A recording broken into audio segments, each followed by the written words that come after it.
Emosyonal na nagbitiw kanina bilang Senate President si Senador Mig Zubiri. Inirang naman na bagong Senate President si Senador Francis Cheese Escudero. Kumuha tayo ng update mula kay Daniel Manalastas. Daniel! Yes, Aljo, may bagong Senate President na nga dito sa Senado at ito ay si Senator Francis Cheese Escudero. Kanina ay inanunsyo na ni Senator Juan Miguel Zubiri na siya ay nag-resign bilang Senate President ng Senado. Aminado si Zubiri na nasaktan siya, ngunit ito raw ay hindi dahil sa posisyon. Kanina ay mangiyak-ngiyak nga si Zubiri habang nagtatalumpati. I have never dictated my position on any of you. You know that. I've always supported your independence, which is probably why I face my demise today. I failed to follow instructions from the powers that be. Simple as that. I've listened to all my colleagues throughout my Senate presidency, and again I listened to them today. As we head into a new period for the Senate, I fought the good fight. If I've ruffled some feathers in doing so, then so be it. Today, I offer my resignation as Senate President of the Republic of the Philippines. And upon stepping down, I vow to serve as an independent member of the Senate. My allegiance as ever belonging only to the Filipino people.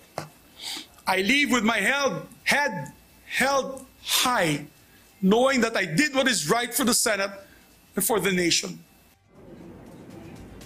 Sumunod na nagbitiw sa kanilang hawak na posisyon ang mga kaalyado ni Zubiri na sina Senator Joel Villanueva na nagbitiw bilang Senate Majority Leader, pati na sina Senador Nancy Binay, JV Ejercito, Sani Angara at Loren Legarda. Sa kanilang hawak naman na committee chairmanship at iba pang hawak na posisyon sa Senado. Pumalit naman bilang Majority Leader si Senator Francis Tolentino at Senate President Pro Tempore naman si Senator Jinggoy Estrada.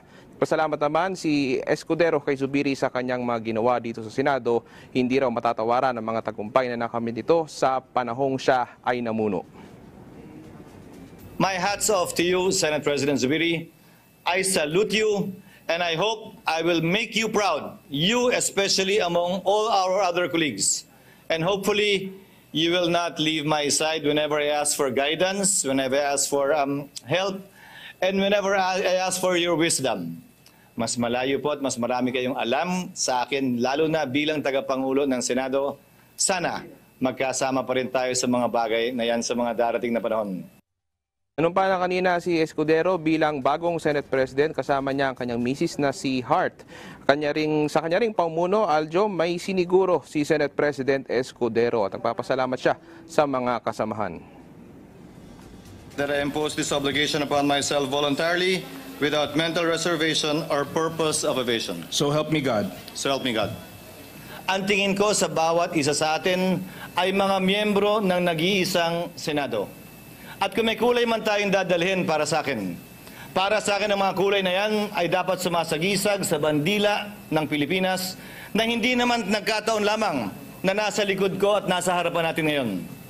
Kulay na puti na sumasagisag sa pagkakapantay-pantay ng bawat Pilipino. Kulay na pula na handa tayong pumatay, hindi lang palaging mamatay. Alang-alang sa kalayaan ng ating bansa. Asul, pagkakaroon ng Pilipinas ng sariling lahi na kakaiba sa ibang mga lahi. Kaya walang pwedeng magsabing pabor sino man sa isang bansa. Tayong lahat naniniwala ko, pabor sa Pilipino at sa Pilipinas.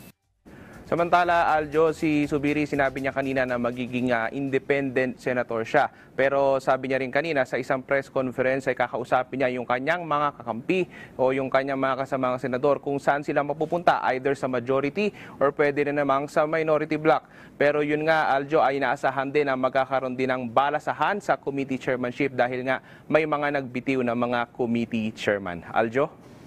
Maraming salamat, Daniel Manalastas.